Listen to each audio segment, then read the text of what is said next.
Another thing which I saw just by looking at your eyes in general is that you have a very in the right eye there you have a very constricted, well not constricted, but quite a thickened sort of collarette. Now a collarette is the area that runs around the outside of your pupil, and it's also referred to as the autonomic nerve wreath, and I guess that gives us a really good indication of what it actually means. So the autonomic nervous system, as you might know, is made up of our parasympathetic and our sympathetic nervous system. So the parasympathetic nervous system, when it's dominating, is responsible for rest and digest, and those sorts of, so if you think rest and digest, so it's for digestion and for all of those sorts of bodily functions. The sympathetic nervous system, on the other hand, is what comes into play when we are fight or flight. So that's where we get the heart racing and the blood pressure increasing and all of those sorts of, the dilated pupils, those sorts of reactions. So ideally the body tries to stay in balance all the time. We never want one system dominating over the other on a regular basis. We want to keep them balanced. But absolutely, and the body's always trying to keep things in balance. But what we find with the autonomic nerve wreath or the collarette is that that's really representing the way that our autonomic nervous system works with all of the rest of the body and all the organs in the body. So what I'm going to do is just show you the iridology chart, because it just helps to make it all make a little bit more sense. So what we basically have here, we're looking here at your right eye, is your pupil, as I mentioned, and I will actually talk a little bit more about your pupil in a moment, but I just wanted to talk about the relationship between the pupil and the rest of the eye by looking at the collarette first. So your collarette is this area spanning from just here to this fuzzy line out here. And it's also really important because this area is basically our digestive zone. And as I said, having a hematogenic eye, digestion is really key for you. So that's an area we're going to be looking at a lot. So so basically your collarette is what we call thickened, which means that it's ropey. So it's quite bumpy and ropey.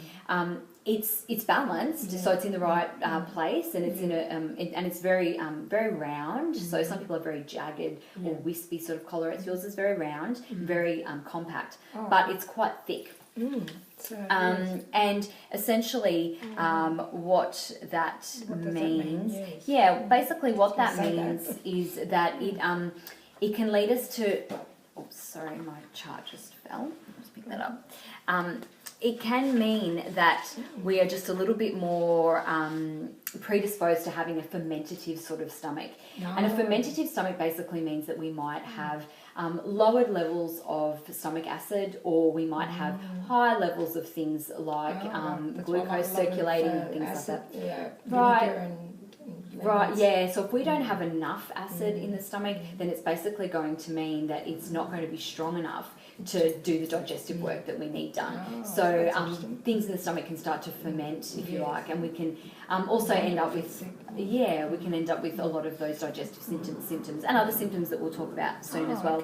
But the thickened quality can also explain a lot your bloating and your cramping and those sorts of feelings, probably particularly after you've eaten things like carbohydrates. So do you find that that's the case, that you struggle to digest carbohydrates? Carbohydrates and fats. And fats, right. So the fats, as we were saying before, has a lot to do with your gallbladder and that biliary system and your ability to metabolise the fat. Another thing to consider about a thickened collarette is that it can impact on the efficiency of your lymphatic system. So by being so tightly wound, it essentially means that elimination and movement of blood and lymph is not as effective. So, and we've sort of already started alluding to that a little bit already by having the hematogenic eye, but that's just also something to consider. You mentioned that you get colds a lot. Do you find it quite difficult to get rid of them once you've actually gotten sick? Yes. Do they tend to linger? So mainly, phlegm and Yeah. sinuses. Yeah, yeah, right. So that has a lot to do with congestion. So we've got a lot of that's what you're build-up, saying. toxic build-up and congestion. And again, that thickened collarette can have a lot to do with impacting upon the immune system's ability to really flush out and cleanse. Oh, yes. So that's something that we can definitely work on as well. Good, yeah. Another thing about your collarette is that it's what we refer to as a cogwheel, and as I mentioned, it's sort of tightly wound, so it's really wound up, and that basically can predispose us to conditions like dysglycemia and diabetes. And we've already spoken about the fact that that's particularly relevant for you. Another thing with the cogwheel collarette is that it can tell us a lot about mood, and iridology is very interesting because it's not just physical symptoms, it can tell us a lot about personality traits and emotions and mood. So do you tend to find that your moods are a little bit erratic? Yes. Okay, right, yeah. So again, that's something that the cogwheel collarette can indicate. Oh, really? Yeah, quite unpredictable mood. So again, that might be an area that you want to work on a little bit, maybe with some different sort of techniques to help with mood regulation. And there are also some really amazing herbs that that you can take for mood regulation as well. Help, So we can go through all of that later or next session. Yeah. Yeah. Right, okay, so I did say I was just going to quickly go back to your pupil. I just wanted to mention that your pupils, other than being a little bit small, there's not any, they're round, they're very round. So some people have pupils that are a little bit flattened or a little bit elliptical in shape. Yours are very round, so there's nothing to really comment on that. Yeah. Okay, so what we'll do now is have a little bit of a closer look at that right eye. So we've already mentioned, that your eyes are brown and that your collarette of the right eye is as it is. The collarette on your left eye. I just will have a quick look and we'll just look at collarette in general. So it's the same. So we're looking at the same. The same on the left. Same. Okay. Excellent. So with your right eye, I'll just have another quick look. Yeah.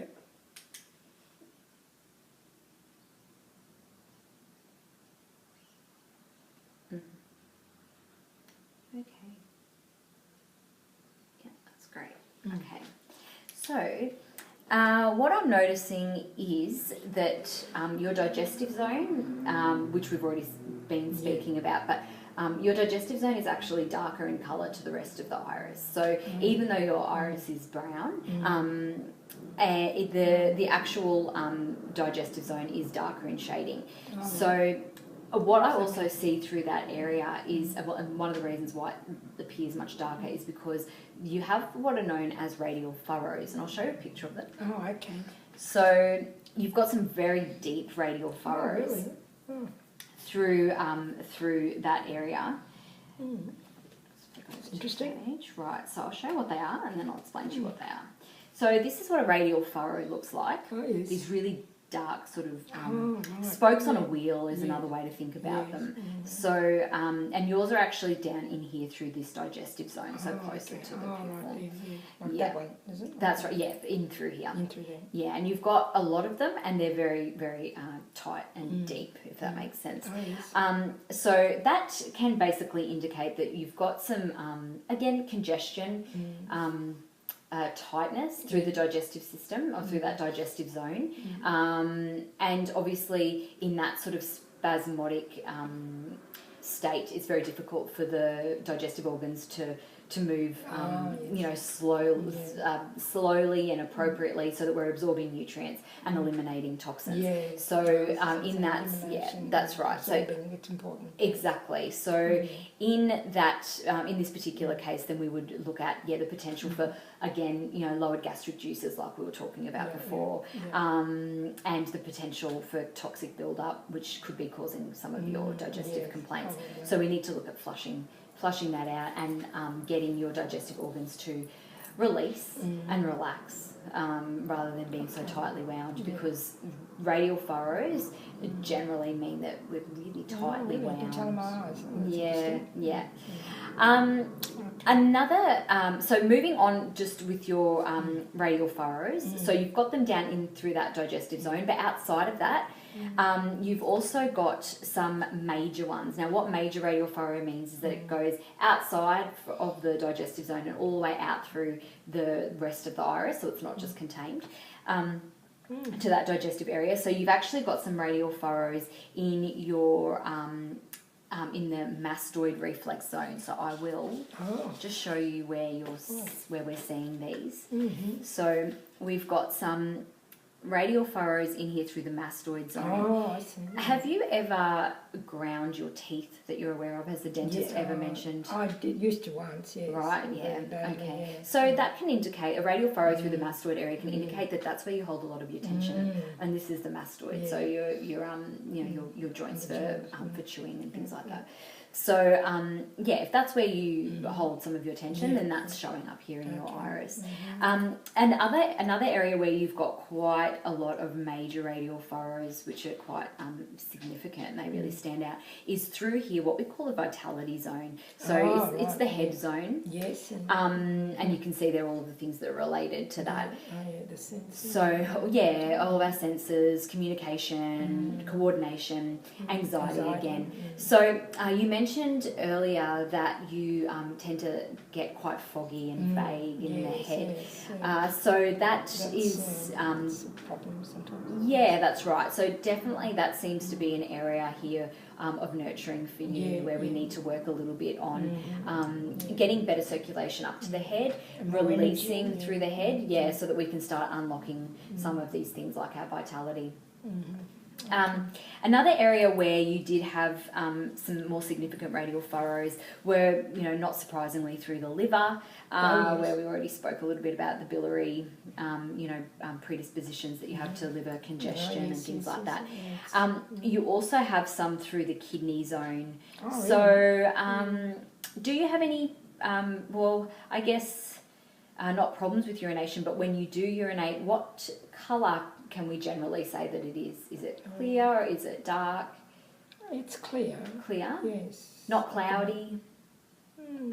Sometimes I might have a discharge or something. Yeah, okay. And do you tend to find that you urinate really frequently or not very often, or would you say? Sometimes I do, yes. Yeah, depending obviously on what you drink and Sometimes, I seem to urinate more often, but... Yeah, because that might be something that we can consider in there through the kidneys, because again, the kidneys are an organ of elimination and they're an organ of detoxification and filtering. They're a filtering organ, our primary filtering organ. So together with the kidney, the liver, those sorts of organs, we're looking at elimination and cleansing and clearing all of the time. So and same, as you're mentioning with your sinuses. So there's definitely a pattern emerging here that we need to probably focus on elimination. And another area where we had some really major radial furrows was your hip, knee, foot. So you can probably see that line there at 30 minutes. So would you say that you have any aches and pains in particular in those areas? Hip, knee, foot. Yes. Right, okay. Yep. So again, we might be looking at a bit of congestion in those places, lack of nutrients to those muscles and also to the joints. So we need to help to lubricate those joints and keep them moving. Right. Okay, so if we move on